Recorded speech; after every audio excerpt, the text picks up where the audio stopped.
عايز تعرف اليوتيوب بيدي فلوس كام؟ اللي موافقني ان انا اكسر الدرع ده ينزل تحت ايه؟ يعني وصلوا الفيديو ده، لو الفيديو ده وصل ل 50,000 لايك هبقى اول يوتيوبر مصري اكسر درع المليون. 10,000 دولار مثلا او 15,000 دولار، 15,000 دولار وانا طالع.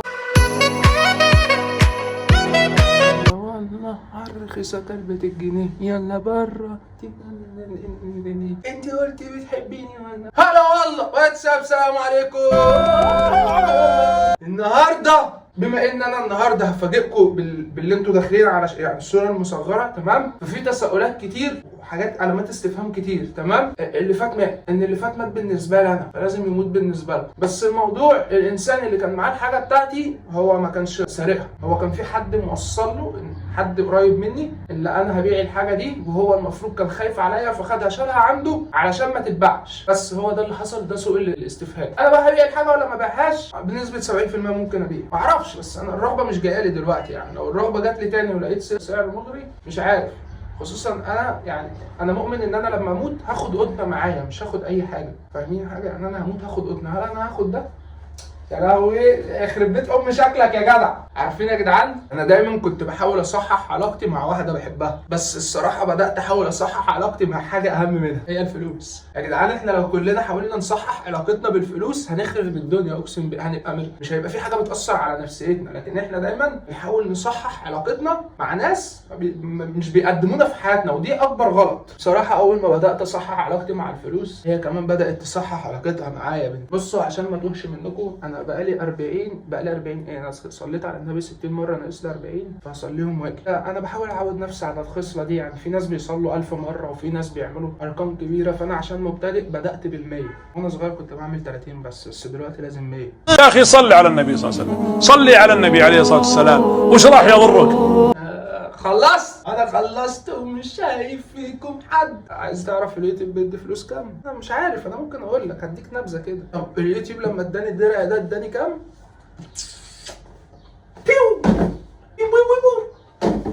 هو كان بيقول ايه؟ احمد ابو حسين بيو بيو بيو. يا جدعان انا بعشق ده، تمام؟ هقول لكم اليوتيوب ده كام معايا في اخر الفيديو، ماشي؟ ده انا بعشقه الميزه واحده، ان ده خش جوه. طب يا جدعان اللي شاف الكلب، ففي فيديو هينزل الكلب وهو حالق شعر وهو بيحلق، وفي فيديو كان تعبان وبيموت. انا مش عايز اظهره عشان ما ابقاش حرقته، هو لو ظهر اديكوا خدتوا نبذه عنه. استنى اقفل على الاكل بتاعه. بصوا بقى يا جدعان، كيو مش هتلاقوه ده، والله ما هتلاقوه تاني خلاص. حتى لو انت داخل اليوتيوب ده بقى فاهم، ما تحلمش ان انت هتاخد ده، ماشي؟ بيو. والمصحف الشريف يا جدعان الريحه بتاعته زي ما هي، بقاله معايا كام سنه، من 2018 ل 2018 والريحه بتاعته زي ما هي والله. لا الدرع ده جالي في كام؟ 2018 ريحته ما اتغيرتش. بصوا انا عشان كنت مفتقده بقالي اكتر من فتره كبيره قوي، فالموضوع بالنسبه لي الله يا يوتيوب يا ابن الكلب. ايوه بشتمك يا يوتيوب عادي. الورقه دي جميله، دي اول ما جت دي كنت بصوا زي الشهاده بالنسبه لي. وفي واحد هنا ماضي ما اعرفش اسمه ايه، هما بيقولوا لي هنا هترجمها لكم، بيقولوا لي يو جاست دون فيري، يعني انت جامد جدا ان انت دخلت اليوتيوب، وي ناو ذات نمبرز اليوتيوب كان جيت ريلي بيج بات وي هوب ذا وي ده. بيقولوا لي انت جامد جدا، هو بيقول لي انت جامد جدا، انا عارف ان انا جامد جدا. معاك يا صاحبي فاكر انا قادر، انا المطرقع، انا متغير مطرشم. انا اليوتيوبر المصري الوحيد اللي كسرت درع فضه، بس ده عمري ما اقدر اكسره بصراحه، عشان ده مش هيتصنع تاني، عمري ما هيتصنع تاني، فعمري ما مش عارف هعلقه فين، بس هعلقه تمام. انا بيبي المفروض كان رايح كده، ليه رجع تاني؟ هو ماشي مثلا انا رايح فين، انا راجع تاني؟ انا مش عارف يا جدعان، ده انا صاحي من النوم الساعه 9 والله. ايه انام بدري علشان اصحى قبل بتوع ده في واحده كانت معديه بتقول الله يا حاجه ب 25 جنيه دي ايه دي؟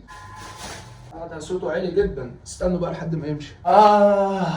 بصوا يا جدعان، بصوا الكرتونه دي مقارنه بالكرتونه، استنوا يعني بصوا مقارنه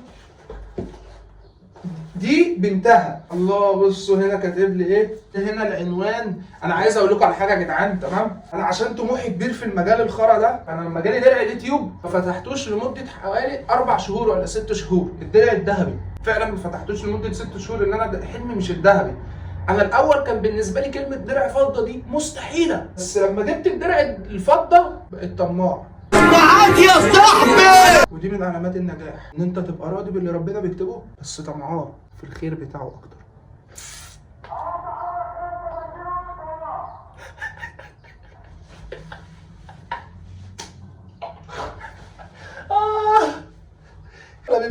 استنى، الناس هنا بتفصل لي الباور اللي بيجي لي. المهم انا كنت بسميه بتاع الشوكولاته.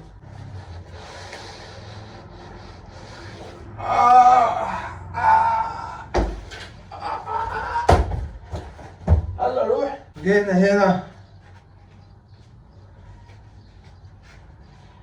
الله الله الله، الريحه بتاعته كده.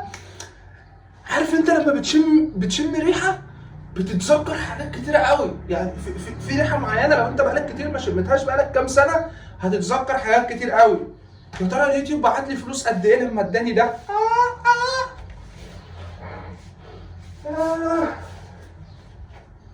تصدق انا اول مره يا جدعان اكتشف ان الحضن ده اجمل من حضن اي حاجه ممكن تيجي في بالك وخلاص. الحضن ده حضن الفلوس.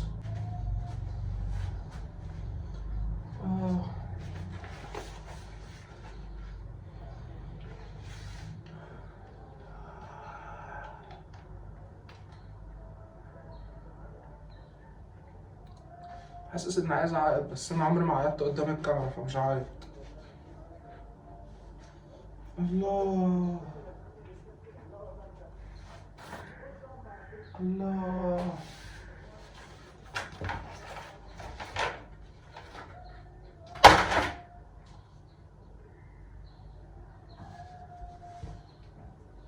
محمود اتريكانو معرفش ايه مليون سبسكرايبز يوتيوب.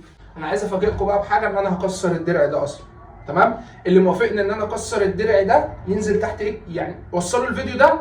لو الفيديو ده وصل ل 50,000 لايك هبقى اول يوتيوبر مصري اكسر درع المليون. معاك يا صاحبي. انا فاكر، انا قادر، انا المطرقه، انا متغير مطرقه. انا قلت لكم قبل كده انا حلمي كبير، ما بفكرش في ده بس. طب عشان انا عايز اعرف والله لو عرفت ممكن نشتري. طب هم هيبداوا بقى يقعدوا يردوا على بعض ان في 3 بيبيعوا دخلوا الشارع الساعه 10 الصبح، 10 وربع كده دلوقتي. استنى دقيقتين عقبال ما يخلصوا، ان انا ممكن يعني انا قبل كده اتشتمت حد بصراحه، بس هم بيسترزقوا فعلا. انا حبيت بس اوثق اللحظه الجامده دي. بصوا بيبيع كل حاجه، انا برضو كنت مستغرب. المهم ده لما جالي انا خدت كام من اليوتيوب. بصوا مبدئيا، هو انت ما ينفعش تبص يبقى جاي معاه فلوس ولا لا، ماشي؟ يعني انت اصلا مستني هديه. هو انت لما بتبقى مستني هديه من حد، بتبقى بتفتح الهديه مستني تشوف الهديه دي فيها فلوس، فمش طالبه تخاريف. بس انت عقبال ما بتجيب ده اصلا بتبقى جبت فلوس، مش محتاج الفلوس. يعني انت ما بتوصلش لده وبتبقى ابيض، بتوصل له وبيبقى معاك. بس في الوقت ده الفيديوهات الشورتز انا ما جربتش الفلوس بتاعتها بصراحه، بس هي انا متاكد ان هي فلوس رمزيه، يعني فلوس ما تذكرش، فاهمين؟ فانا افضل ان دي تبقى فيديوهات يوتيوب زي اللي انتوا بتتفرجوا عليها ده، لو انت بتسعى ان انت تجيب ده ويبقى معاك مبلغ. بس صدقني لو انت داخل اليوتيوب علشان فلوس، والله ما هتنجح فيه، والله والله والله ما هتنجح فيه. ما تستناش ان انت تنجح فيه ابدا لو انت مستني منه ربع جنيه، او غرضك ان هو يبقى مشروع. اليوتيوب مش مشروع، اليوتيوب رغبه وهوايه. فانا اقدر بما عقبال ما انا ما وصلت لده عملت فلوس قد ايه. ممكن اكون هم ما يعدوش مثلا، ما اقدرش اقول لكم رقم معين يا جدعان، ما يعدوش يا جدعان 3000 دولار. ووقتها بالنسبه ان انا كواحد مصري، فال 3000 دولار كان ساعتها، يعني كان الدولار ساعتها لسه ب 15 جنيه و16 جنيه، فيعتبر 45,000 جنيه. في الوقت ده الفيسبوك كان بيدي في الشهر 45,000 جنيه. العملاق ده بقى ملحوظه انا وانا بوصل لده، الفيديوهات اللي هي عليها كوبرايت لوحدها، الفيديوهات دي ممكن يكون دخل عليها مثلا حوالي 3-4,000 دولار. الفلوس دي انا ما خدتهاش، راحت لناس تانية زي اصاله مثلا. كان عندي فيديو جايب 5 مليون مشاهده، اصاله المغنيه هي اللي خدت فلوسه، الشركه بتاعتها ولاد اللذينه. ده بقى عقبال ما جبته خدت قد ايه؟ خدت كتير قوي، فمش هقول. ده رزق بقى بتاع ربنا، هو ده بقى الرزق فعلا، مالكوش دعوه بقى. بس اليوتيوب خد مني قد ايه كوبي رايت؟ تمام. الكوبي رايت ده يا جدعان بتبقى حقوق ملكيه، ممكن اكون مستخدم موسيقى، الموسيقى دي بتعود مثلا زي بتاعت مثلا عمرو دياب، فعمرو دياب ايه الشركه بتاعته اول ما بيبقى فيه كده اللي هو بيبان الفيديوهات اللي فيها الحاجات المستخدمه، فهم بيسحبوها من اول ثانيه لما الفيديو ينزل علشان الفلوس كلهم تبقى ليهم. فاتسحب مني كام في النقطه دي؟ من ال 100,000 للمليون في كوبي رايت جه عليا باكتر من 10,000 دولار مثلا او 15,000 دولار. 15,000 دولار وانا طالع ليه؟ ان انا اليوتيوب بالنسبه لي مش فلوس، يعني انا مش مستني منه فلوس. انا في موسيقى عجباني، انا عارف ان هي عليها كوبي رايت، انا مش عبيط، انا بستخدمها، انا فاهم هي فيها ايه، بس خلاص هي الموسيقى بقت بالنسبه لي. بصوا يا جدعان، الموسيقى بتدي طعم للفيديو، وانا في فيديوهات بالنسبه لي هو ده الطعم المناسب، يعني خلاص هو ده الطعم المناسب، فانا هاخدها عافيه. الفلوس بتاعتها مش مهم، انا مش داخل المجال علشان الفلوس، فبالنسبه لي قشطه عادي يعني خدوها. انا اهم حاجه عندي انزل الفيديو يجيب اكتف محترم، ابقى مبسوط، ابقى خلاص انا شغفي بقى هو الموضوع ده، فمش شغف الفلوس خالص، ان اللي بيرزق برضه ربنا.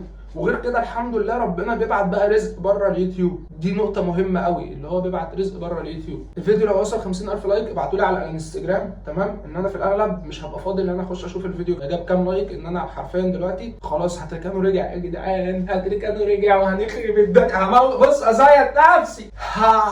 انا كنت بقول ويلكم هتركانرز ولا كنت بقول ايه؟ الان نحتاج الى اعداء جدد، فالسابقون اصبحوا من المعجبين. اوه ويلكم هاتريكانرز. سلام.